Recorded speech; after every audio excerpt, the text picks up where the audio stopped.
the return of the sausages. All sorts of things that I would have wanted as a kid that I couldn't have, right? Famously, Sky TV. How'd that happen? I guess I just forgot what was going on. They're eating the dogs, the people that came in. They're eating the cats. Hey, it worked. Good morning and welcome to the Downtown Den Politics podcast with me, Joe Phillips, and the West Midlands King of Comms, Kevin Johnson. We're both journalists by background, so of course never ones to spread rumour or gossip. But it is interesting that neither Frank or Jim are with us today. Maybe they're both waiting for that call to take over the running of the BBC. So, Kevin, the BBC in crisis. Where do we start? There's a first. No, I mean, just to sort of continue with your rumour mongering, Joe. The actual rumour I heard was that Frank is on standby to be the new Deputy Prime Minister, and Jim as the new Director General of the BBC. I mean, they couldn't do worse, could they? Possibly no, they could. That's a good idea. Well, if we were allowed to, promote betting, that would be good odds, wouldn't it, on either of those? Yeah, but to be slightly more serious, a BBC in crisis, I mean, it's not a headline we've ever heard before, is it? I think it's an awful shame. It's an awful shame, what should be a fantastic week for the Beeb. They had the final of Celebrity Traitors. Whilst not its own format, it has done brilliantly with Traitors and done even better with Celebrity Traitors. The best performing single show, I think, since the great comedy comeback on Christmas night. Stacey and all of that, Gavin and Stacey. And here they are in the same week they've had that. We're still strictly doing well with lots of other very good productions across all its networks and platforms. It's a mismanagement of a mini crisis, not that much of a crisis really in my belief. They made an error on Panorama, but not a stratospheric error, but they've made one in the management of that and how they handle that report and the response to it. And it would seem as if just a sort of accumulation of things has built up to take out both not just the Director General, who, remember, is also part of his job title is Editor-in-Chief, and the boss of BBC News, who has not been there all that long, actually. It does seem an overreaction to a relatively small crisis, but accumulation of other things. And I think just enormous pressure, which is on the individuals and on the institution to deal with the world as it finds it, and the pressure that comes from a right-wing media and people like Boris Johnson and teaching them how to do impartiality and neutrality and how to behave in public life. And it doesn't really quite know how to manage all of that, and it's got to reset itself pretty fast, not least with charter renewal right ahead of it. Well, it is one of those things that I think both you and I would agree is an exercise in how not to deal with the crisis, to leave it running. And even as we're recording this on Monday morning, the letter from Samir Shah, the chairman of the BBC Board of Governors, has still not been received by the Commons Culture and Media Committee. So this is a story that's been running. I mean, just to give it a bit of context, the Panorama programme actually went out last year. There were no complaints apparently then when it was aired, and what the editors had done, the independent production company that made it, they had spliced together two parts of a Trump speech, which is not unusual. We all do it all the time, but you usually make it very clear that there is a gap, just in the same way as if you were writing a quote, you would put ... So they took one bit at the beginning of his speech and another bit 50 odd minutes later and ran it so that it looked as though it was a seamless sentence. And it sounded as though he was urging his supporters to go to the Capitol and fight, which isn't what he said. When I first heard about this, I thought, this is just nonsense.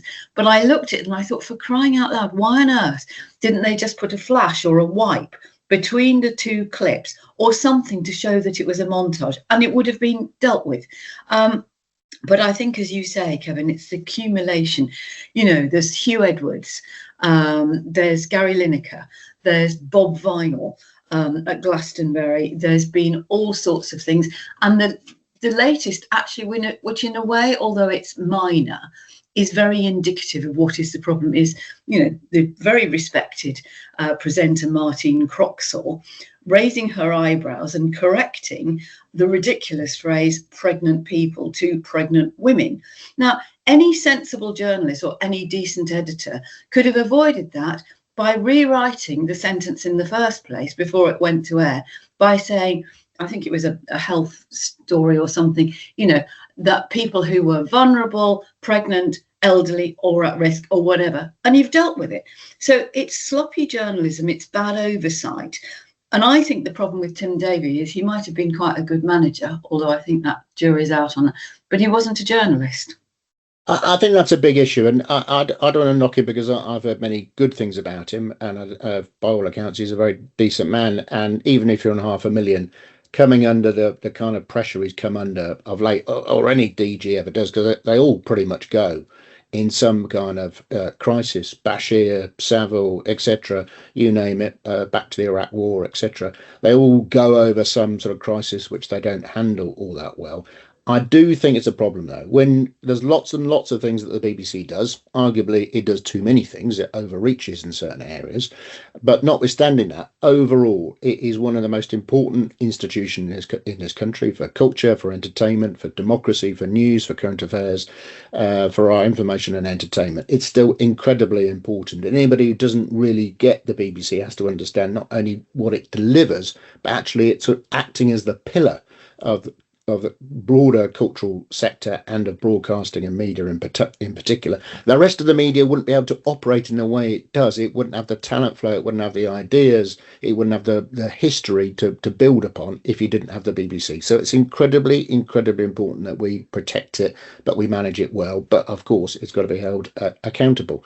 But I do think part of the problem is that you haven't got a newsman, a person with journalistic instincts at the top of the BBC. Now, it does many things other than news, of course, but it's probably the single most important thing that it does do. And because of the kind of environment we're in now, because of the sort of division and polarisation, because of the fragmentation of media, because of, as you know, Joe, GB News and others doing their kind of thing and what's happening online and streaming, etc., I think it's even more important you have somebody who has that journalistic nous. And you and I might also say someone with a bit of sort of PR comms nous, who can tell when they're enjoying Glastonbury that something that they've just been tipped off about actually does need to be, dealt with pretty quickly, and not sort of left to your managers to look after because you think, they're paid well enough to be able to sort those situations themselves. I think as it goes into charter renewal, as it comes under attack from all manner of corners, I think it's going to need somebody who has at least not entirely spent their career in journalism necessarily, but somebody who understands the sort of editorial pressures, the need for editorial integrity, for setting new parameters in editorial judgment, and somebody who gets that sort of, even though he's a marketing man, but somebody who has that sort of PR nous to know when a crisis needs dealing with and can deal with it fast, rather than going through reams of committees and decision-making processes that are far too late because the story has moved on and you've been battered while you were thinking about it. Yeah, and you've said nothing. You've done nothing. You've said nothing. And your response is, we will send a letter. Well, thank you very much. I'd like to return my broken fridge. Yes, we'll be writing to you in due course, madam, whilst you're up to your knees in water. It's pathetic. You mentioned charter renewal. So the current deal runs out in 2027. So actually, there is an opportunity here for Lisa Nandy, the cultural secretary, to really have a bit of a root and branch reform of the BBC. I mean, one of the problems, it seems to me, and it's marvellous that Boris Johnson has weighed in on this, having appointed a chairman of the Board of Governors who had to resign because of his close links and donations to the Conservative Party. We've got Robbie Gibb, who had been a BBC journalist and then went to be head of comms for Theresa May. They are outnumbered. Journalists on the board are outnumbered by non-journalists, non-broadcasters, which in a way to me was why Michael Prescott's report, if you like, had weight, because he was a journalist. I mean, he was at the Sunday Times for a long time as deputy and then political editor. He knows broadcasting, he knows journalism, he understands politics. So you can take that report very seriously. It didn't come from a bloke in a suit somewhere who's got an axe to grind. So 2 questions to you, Kevin. One is, there's a swirl of rumours this morning, and people like David Yellen and others have said this was a coup. This is an inside job, basically, to take down Tim Davie and ultimately take down the BBC. But the other one is the more sort of sunny upland, if you like, is that it is a real opportunity for this government to reform the BBC properly, so that after the next election, it is in a good place and properly governed. But I think, as we might come on to when we get on to, real politics, as it were, the same question really applies, which is who on God's earth is going to want this job? Now, you may say the prestige of being Director General, you may say the kind of salary that goes with it, etc. Who would not want it? And I probably wouldn't turn it down straight away, Joe. But we could do it as a job share. Well, maybe you do Monday, Wednesday. Okay. Really, who is going to take this kind of job on at the stage that the BBC is at now, and with the kind of pressure? I mean, here we are in this crisis that has led to these 2 massive resignations.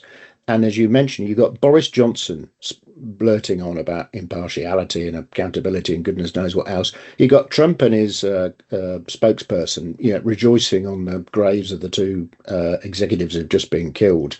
You've got Kemi Badenoch saying, massive institutional reform needed, etc., etc. Somehow the BBC has managed to sort of align all of these kind of opponents against it over not that much, for the reasons that you've pointed out in terms of the editing and editorial decisions that have gone on with the Panorama programme. So I think it's yes, it is an opportunity for Lisa Nandy, but as with anything in public life now, I really fear finding somebody who ticks all the right boxes, who's going to satisfy everybody, but actually can get a grip of the BBC, maintain all that is absolutely fantastic about the BBC, and we should be incredibly proud of it as a British cultural institution which has lasted this long and is still going pretty strong, notwithstanding these big major errors. We need somebody who's going to look after it, and I really think Lisa Nandy and the people at DCMS are going to organise this with the BBC board. They've got a heck of a job on their hands, finding somebody who can do the job and more or less satisfies all these other characters who are now no doubt seeing this as their own opportunity to reform and maybe curtail and constrain and dilute what the BBC is about.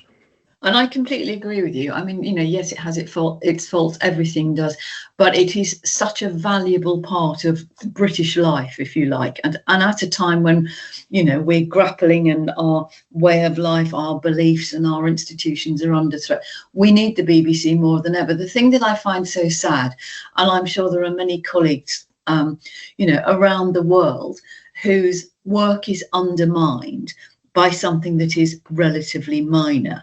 And it's a big boardroom crisis.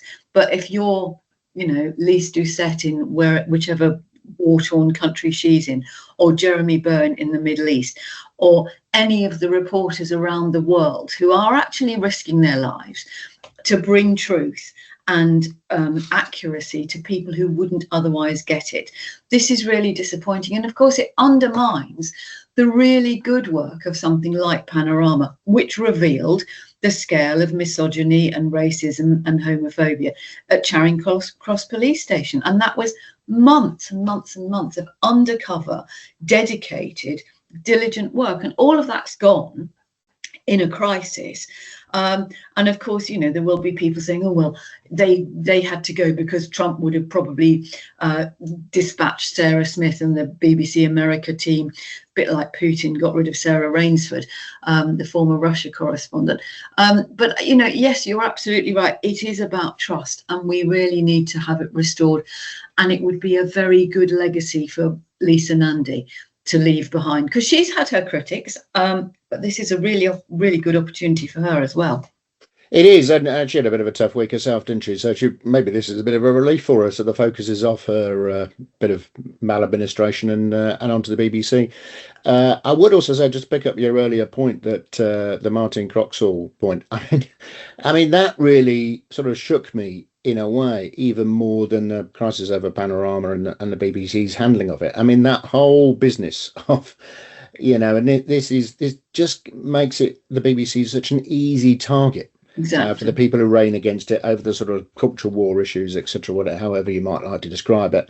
I thought that was just the most ridiculous finding and sort of censure I've ever heard in my life. I mean, really, are we at the stage now where we're going to criticise people sort of formally for rolling their eyes? I mean, we really have got to a poor point. I will just slightly disagree with you just a little bit on Panorama. Panorama is not the current affairs program it was, I would say. No, that's absolutely true. And of course, the film for the October, I think it wasn't it? The Trump program, which is the sort of the heart of all of this, was made by an independent production company, which is also maybe part of the issue in terms of the compliance and the editorial judgment and the executive production of that by the BBC and the commissioners.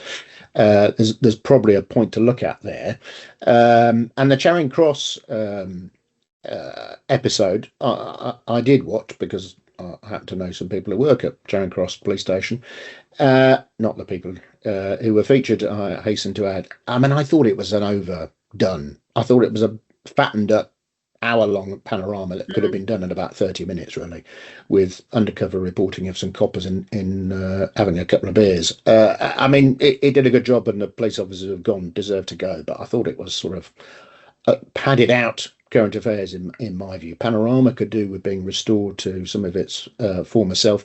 And I'd also say, on the Croxall thing and your point about it, the BBC News sort of rolling service, which has been sort of merged in with the World Service News channel, is pretty appalling most of the time. I mean, it really is. I mean, I do think it dilutes the BBC News brand. And, there are arguments to be had about whether you should be competing with Sky News, 24-hour News and CNN and your friends at GB News, etc. There's a whole debate about where the BBC should spend its money, and should it be on a rolling news service on the sort of broadcast platforms? Can it just rely on, internet and, the main bulletins and radio, etc.? But it's a pretty poor version of the BBC News brand, in my view. I'd either invest in it or get out of it. And whether some of that lies behind some of the editorial decision making and cutting from one quick press release into a script, whether that's got anything to do with it, I don't know. But they'd be some of the things I would look at for a new DG and a new CEO of BBC News. I mean, I think you're right, because what they're trying to do is to please everybody all of the time, and news is expensive. And it is a misnomer that GB News is called news, because it's not. It's not a news station. It is an opinion station, and we know very much what, apart from people like me, and I'm in the minority, what the opinions are that they broadcast, without any censure, without any even a pathetic attempt to try and balance their coverage or anything like that. But they are not a news organisation in the same way that the BBC or Sky are. And I think, we've seen, as you will have heard, regular listeners and viewers will have heard Frank railing on over the months about the BBC's coverage and access to reform, which is totally disproportionate to the number of MPs they've got. So they're under fire for that. They're under fire for dumbing down. They're under fire for trying to be all things to all people. And I think they've lost their direction in a way. Just on the point of independent production, I mean, I used to work for independent production company for a very long time, making programmes for the BBC, and they were absolutely stringent. I mean, I would sit in editing suites for hours with BBC executives going, no, sorry, you just need to move that bit. Sorry, no, and they were really, really strict. Now, whether they haven't got the calibre of people, because the other thing that BBC does, if you come through the ranks of BBC local radio, as I did, and many other people did, and Jim, actually, you get a really good training. But there isn't anywhere else much where you can get that training. So people, now come into journalism, they're young and they'll, poor things, work for very little money. And they say they've been making documentaries, and you find out they've been working on, I'm a Celebrity. Well, that ain't a documentary, honey. Let us move on to another crisis that perhaps could have been avoided. Large man, dark suit, last seen at Prime Minister's questions on Wednesday last week. I don't think has been seen since. Poor old David Lammy. Poor old David Lammy. Can we just have a bit of respect, please, Joe? Because I understand there is missives in Whitehall that he should always be referred to properly to his face as the Deputy Prime Minister. Mhm. And let's give him the standing he deserves. I don't know whether that's true, but if it is, I think that's part of the problem. I think you need, when you're in public office, you need humility. You need to be able to take, the mickey out of yourself. Don't take yourself too seriously or think that you're going to be around forever because, Robin Day to John Knott and all of that, here today, gone tomorrow. And I've always found David Lammy slightly pompous, if I can say that, even though, there are many other impressive things about him. It's a pretty basic error, isn't it? That people doing the kind of jobs that you and I have or can do to make sure that the person standing at Prime Minister's questions just a few days before Remembrance Sunday has a poppy on. I mean, that sounds to anybody not in the comms game of broadcasting ridiculous that you'd have people checking these things, but you do. Yeah. And that's the job of people who are in yours and my line of work. So that whole business about I've got a new suit from a godmother watching. I mean, really, what utter tosh is this? And weren't you busy preparing all morning for PMQs like most prime ministers are, rather than suit shopping or having your trousers turned up? But I couldn't understand. I did watch it because I'm a saddo, Joe. I don't know if you are. I do actually try and more or less at least watch the exchange between PM and leader of opposition, or their deputies in this case. So I did watch it live, and you could kind of see. I mean, Cartledge was rubbish, wasn't he? Absolutely rubbish. You could tell he had sort of bullets in the gun ready. And he was trying to lay a trap for Lammy. Now, whether Lammy could see that trap and was trying to avoid it, or couldn't see the trap, either way, he made an absolute and utter pig's ear of it. But as did Cartledge on the other side, unable to count his questions. But even if you thought either he knows something or doesn't know something, and Cartledge got it wrong about the person in question being an asylum seeker, but put that aside, wouldn't you just come out and head it off straight at the pass? Head it off at the pass anyway, but certainly once the stand-in leader of the opposition is beginning to sort of lay some seeds or lay a trap for you, exactly, you've got to deal with them. You've got to take it head on. And coming out with this, God's sake, man, or whatever it was, he shouting across the dispatch box and trying to look like he was in command by not using his notes. I mean, he just made him. I'm sorry, but he made himself look at a complete and utter turnip. It was awful with an avoidable crisis. Now, of course, the crisis in prisoner release is another matter entirely. You can't get away from it. That's happening. Seems to be getting worse for all kinds of reasons, which I don't think you can lay all at ministers' doors. But you could have avoided the crisis of looking like you were, trying to avoid the questions, looking like you were running out of the chamber, not coming back when the speaker gently suggested you might want to come back and correct the record, etc. Not fronting up yourself next day and sticking out your junior ministers. I mean, it's, if you want to be Deputy Prime Minister and you want the stature and you want everybody to go around calling you DPM, you've got to take the rough with the smooth.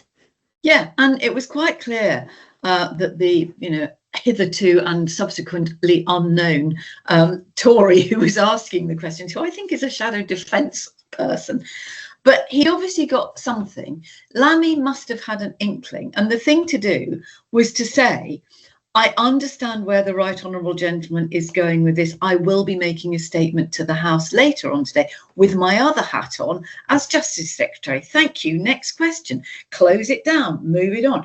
No, I completely agree. And I think it was embarrassing. But you see, it then comes back to he failed the audition, but who put him there? Keir Starmer. Is this yet another indication of Keir Starmer's really bad judgment? Because he didn't need to make him Deputy Prime Minister, actually. He could have, shuffled him from Foreign Secretary to Justice Secretary, but he didn't need to have a DPM. He could have left Lucy Powell in post, Leader of the House, and made her Deputy PM, or any number of things. But this will raise questions again about Starmer's judgment in appointing somebody who is clearly so inept. And if the Tories weren't so completely inept most of the time, this government would be even worse situation than it is right now. Yeah, I think that's right. I was surprised when he was made DPM. You could kind of see some reasons for it. I think Lammy was chair of Starmer's campaign. if to be Labour leader, if I remember correctly. So there's obviously an alliance there and a relationship there, and probably wanted somebody he could trust as DPM. But I think you're right. I could see no real reason. You could make a DPM appointment later on. You could wait for the Labour deputy leadership race to run out, see what happens, and then decide whether you can make the deputy leader the deputy prime minister as well or not. You could put in place arrangements for a first secretary of state, which is actually an official title. Deputy Prime Minister is not. And you could have arrangements in place for who's going to take PMQs when you're not there. I think Badenoch will be looking at a lineup of alternates and shortening the list somewhat for next time she's away or away because Starmer's away. So yeah, I thought it was unnecessary, and I'm not sure it served him any great purpose in terms of squaring off the party or giving somebody in cabinet the stature to be potentially the next prime minister, the next leader of the party. Very odd, and I've not yet seen, but I would anticipate that Lammy will need to be out and back in front of the dispatch box today. Well, we'll see. But he's not the only one in trouble. We had that rather bizarre early morning press. Was it a press conference? Was it a speech? What was it? Rachel Reeves outside Downing Street saying nothing particularly that we didn't know, and just making people go, why did she say that? Did she say that in response to Nigel Farage's speech the previous day saying, actually, we're not going to make tax cuts. We're going to have a look at things. I mean, that's a nice idea if you're Nigel Farage and you think everybody's following your wake. But I think the government moves too slowly to have got that together for Rachel Reeves to do that.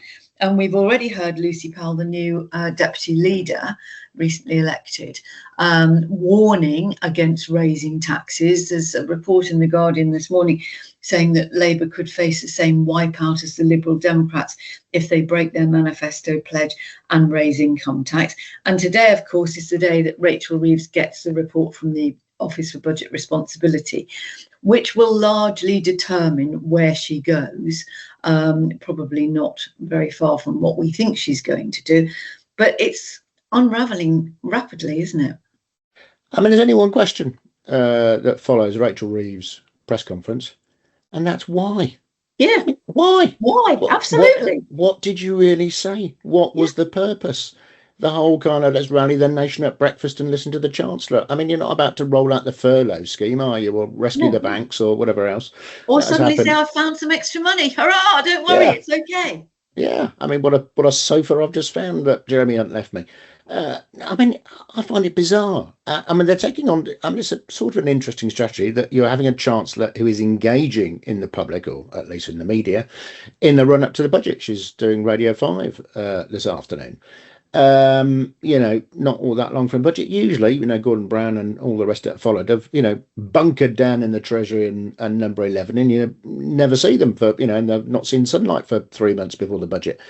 And it's not as if she's got a great sort of, rallying to be done, and it's all going to be fantastic. And you can't wait for the toys I'm about to bring out, the sweets I'm about to sprinkle around the place, because whatever she comes out with on the end of the Wednesday in the last week of November is not going to be great, is it? So I mean, unless she's got unbelievable rabbits to pull out of the hat, I do not understand the strategy.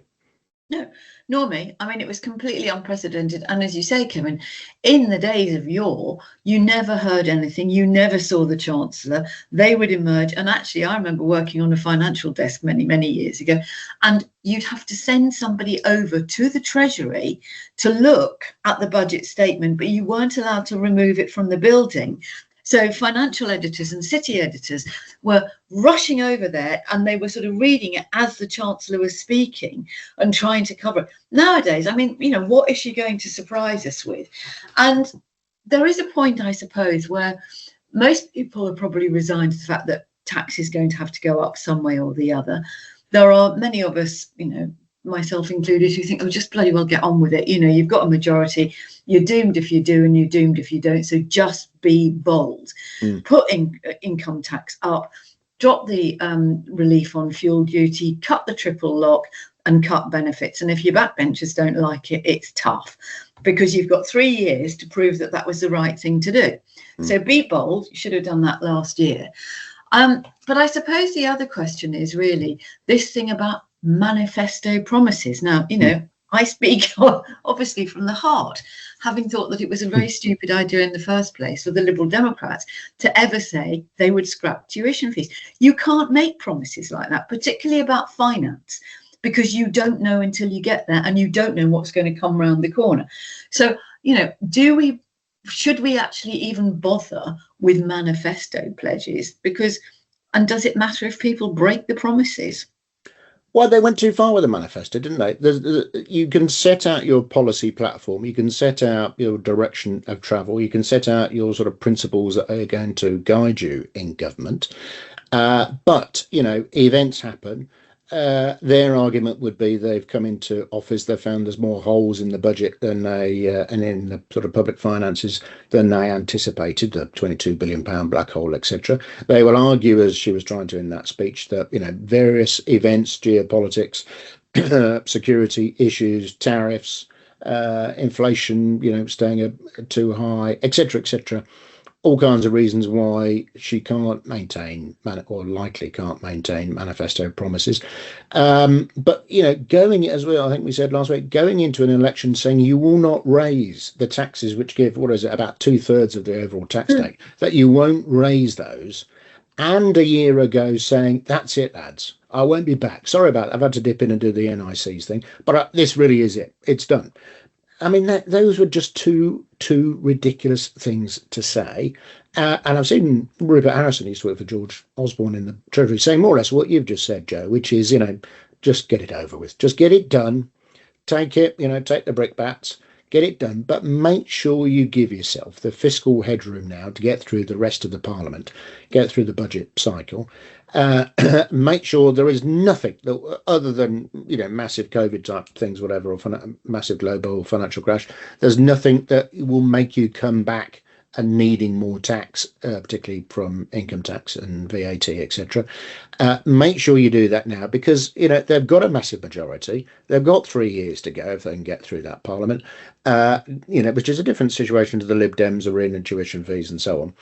Not least because they're, you know, coalition partners and a much smaller majority. If you can just get it over with now, you know, don't try and blame everybody else. Just, you know, take it on the chin, get it done, and then make the next 3 years work with some, you know, better storytelling and comms, etc., and some delivery from the long-term plans. Because, you know, if you keep sort of going around, you know, the argument now is, isn't it? Do you take this and do the income tax thing? Maybe you do a bit of income tax and NI switching, etc. But if you go around doing the sort of the pasty tax, the shopping list version of trying to make up your, you know, your 20 or 30 billion, you're just going to, you know, pee off a whole load of people, farmers, whoever else, you know, people who make pasties, caravanners, you know, just get the big thing done, you know, make everybody unhappy in a sense, but try and make an argument as to why you're needing to do that and what the benefits will be. And hopefully, you know, before the end of the Parliament, they're able to maybe nick a few, you know, a percentage point or two of income tax back or whatever. So just get the thing done. I don't know about you, Joe. Here we are. We're filling a podcast, but I just want the thing to be over. Get the budget out. Stop, you know, pontificating about it and making. Yeah. I mean, I would understand a little bit more if you're Jeremy Hunt, say, a fairly sort of personable Tory, one or two other chancellors who've come and gone, who could do that stuff, do that sort of levelling with the public, trying to engage in a broader debate about the state of public finances, the you know, need to the tax, the, you know, state of the world, etc. But I'm sorry, she's not capable of doing that. She's not got that warmth and sort of ability to engage with the public. I mean, as I think we said last week, terribly stiff in the media and giving speeches. So, you know, when you've not got that in your army, I mean, she's got many other qualities, of course she has, but if you've not got that in your army, why are you trying to use this as your strategy in the build-up? I don't understand it. No, I don't understand it. With your sort of super comms hat on, Kevin, if you were advising the government today, let us have a look. Let us do a sort of a virtual spreadsheet. So you've got the budget, But, the really big thing about the budget is the cost of living. And it's very interesting, isn't it? We talked a little bit last week about the elections in America, not least of all the New York City mayor, who went very hard on his campaign about affordability. And I don't know about you, but I certainly notice it even more in the last couple of weeks about how everything has just gone up so much in price. And that is a big, big issue.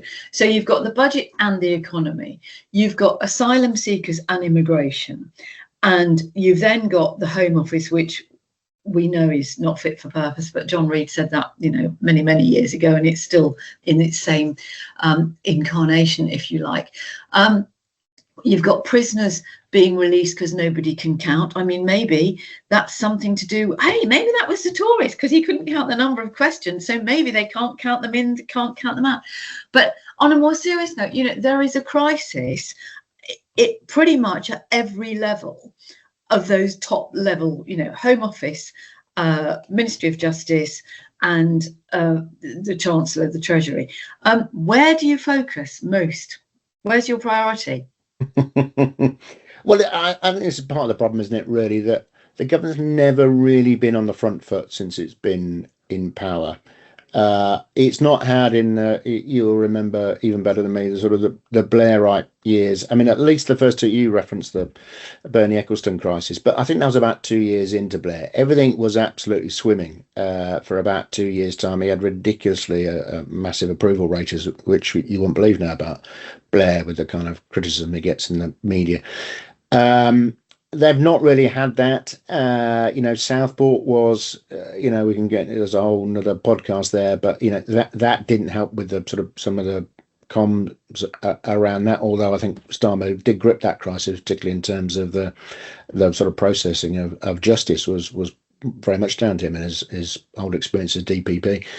But it's never really been on the front foot. And so I think the first thing you've got to do is you've got to find the areas where you can get on the front foot. Where is it going to lead the story? The famous number 10 grid, which you will be, even more familiar with than me. The grid's there and everything that goes around the strategic communications function is there to try and make sure that your narrative and your sort of messages are the things which are leading the public agenda, the media agenda.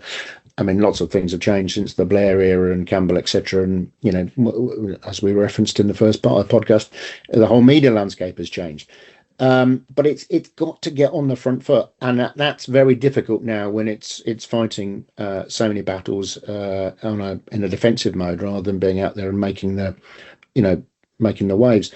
I think that the one I would go back to, again, is an old point of mine, really, which is that the system of government is not up to scratch, clearly, is it? You referenced the MOJ and Home Office crisis, etc. The process for dealing with the multiplicity of deep-rooted problems that we have in this country, the current system of governance, the current system of governing is not working. And, Starmer has changed around number 10 about 3 or 4 times, and that's clearly still not working. As I referenced last time, he's put in place a sort of a career civil servant as the cabinet secretary. And I'm not putting all the blame on him, but really what we need is a sort of mini revolution from within. We need something far, far more radical to deal with the world as we have it and the many, many challenges that government faces, many not of its own making, they're deep-seated. And you just don't sense that Starmer has got a grip of that he's an incremental change person, a sort of management type person, rather than somebody who's coming in and sort of leading a peaceful internal revolution. And I think until they do that, I would say, I'm sure you and certainly Frank would, allied with more power to localities and regions and a less centralised system of governing, until they do that, I don't know how they're going to get on the front foot. I mean, really, and I don't say I want any major disasters of these kinds to come, but of course often prime ministers in trouble are saved by some national or international crisis and how they deal with it. You think of Thatcher and the Falklands, of course. You think of Brown. Didn't help him in the end, but Brown in the financial crisis was a man in his element. You kind of sense that Starmer needs something which really plays to his strengths and where he can see to be, take command of on a national or international level. And we don't want any death or destruction, but I think he needs a good crisis which he can deal with and manage well. But he needs to lead what I would say is a calm, quiet internal revolution. Yeah, I mean, it's interesting, isn't it? Because in a way, he's had that opportunity, and many people would argue that he's done really well internationally. He's managed to, although it sticks in the craw of a lot of us, the way he's formed and genuflected to Donald Trump, but he has managed to preserve a relationship. He's been on the front foot on Ukraine.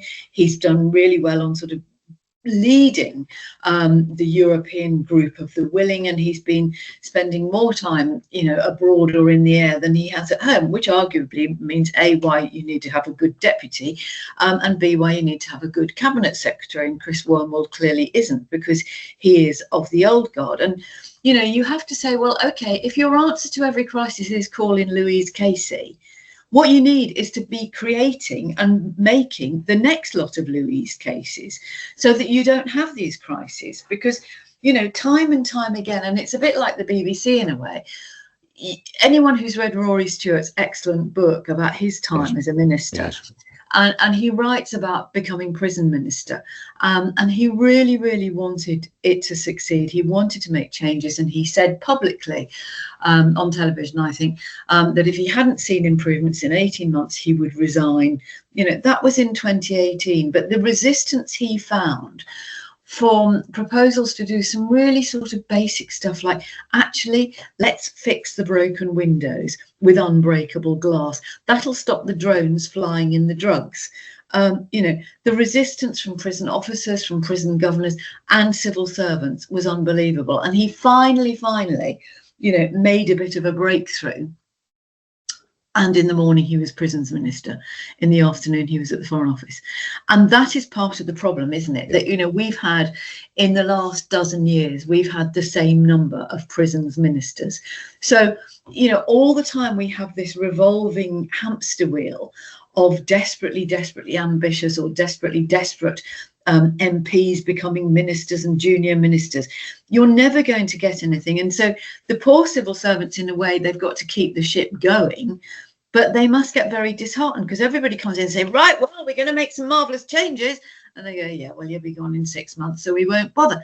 And that is part of the problem. But then the alternative to that is to have, what many people have criticised, which is the SPAD system, which we've got the special advisors. You bring in the political aides who work alongside civil servants, but that of course creates friction. Or you have the American system where all the government appointments are political, and look what's happened there. So it's very difficult to see how you get it. I mean, I think you're right. I think, we've talked about it on this podcast and over the odd glass or two.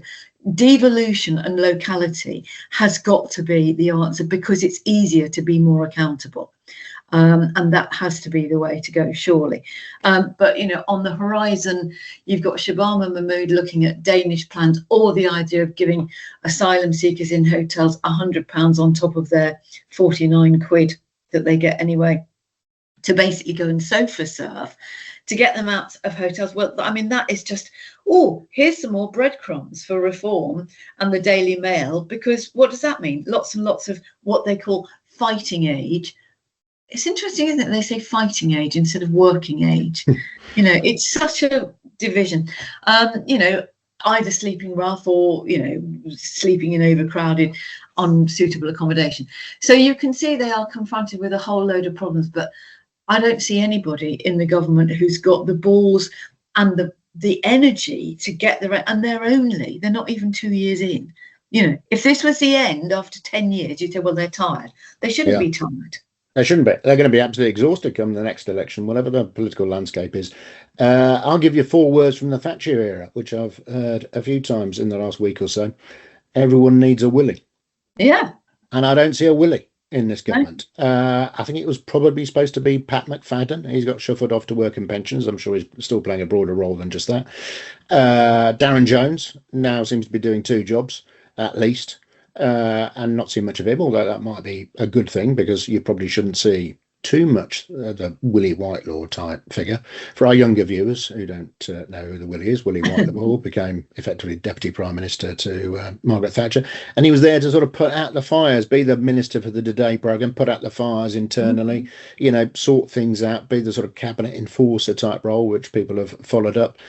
You might say, I'm not suggesting he comes back for, the 5th time, but a sort of Peter Mandelson type figure, notwithstanding his major errors in other parts, but Peter Mandelson was able to do that job both in effectively in opposition and then in government when he was first minister for that portfolio, and everybody said what a great minister he was, just in ministerial terms, commanding his brief in the departments he worked in. You don't see anybody with those that kind of caliber or characteristics. Now maybe Darren Jones will bring that to the fore a little bit. He's not been doing both those 2 new jobs he's taken on for all that long. Shabana Mahmood, you reference, I mean, she's got some grit to her, that is for certain, but I mean the Home Office kills off most wannabe prime ministers, not Theresa May obviously.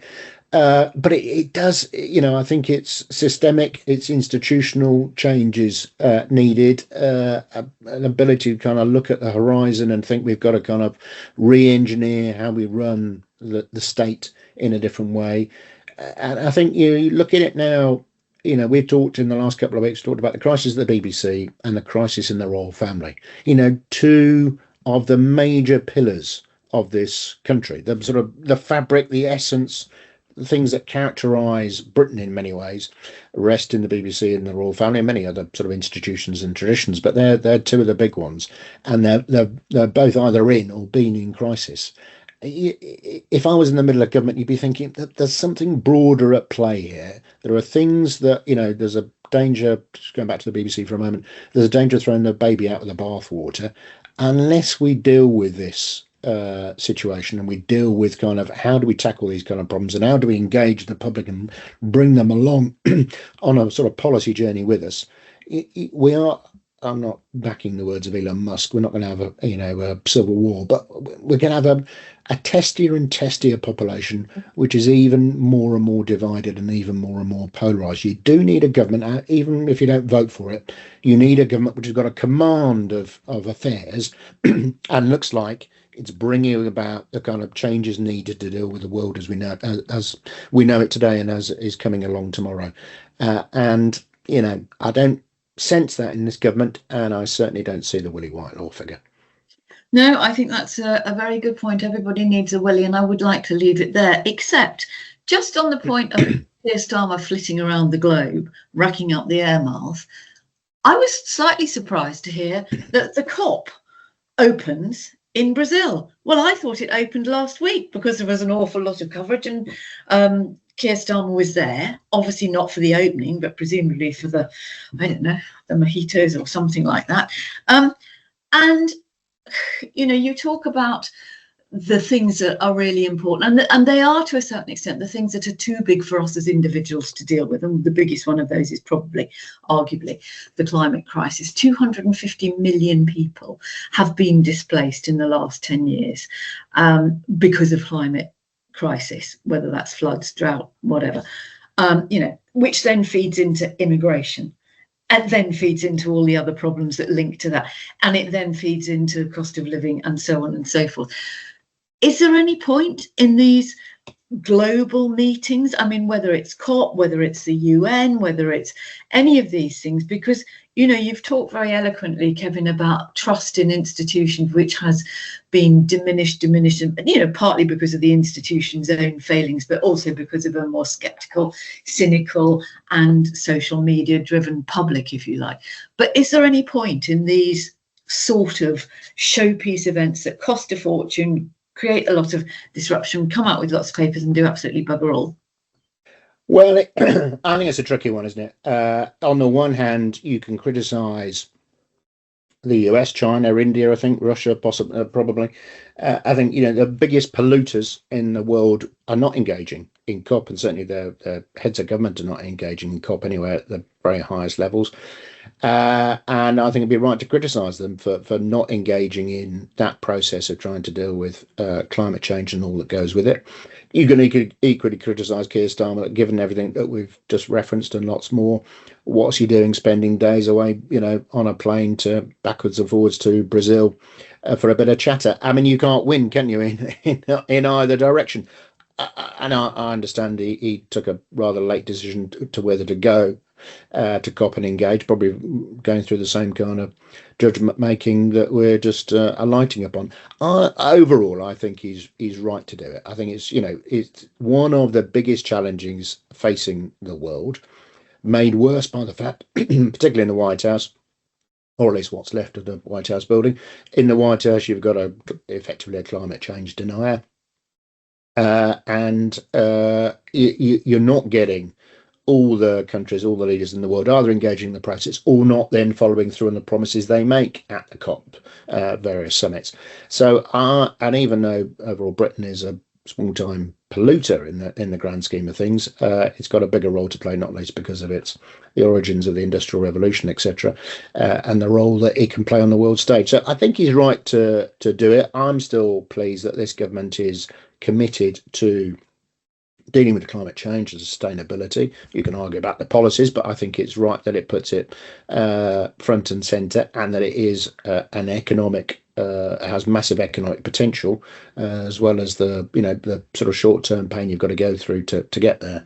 So I think overall it's right, but I think the broader point that we touch on in this and the conversation just gone is that this is the problem in the world we're in, with the Russia-Ukraine crisis, with tariffs, with all kinds of other things. Inevitably, you have a prime minister who's on a plane most of the time.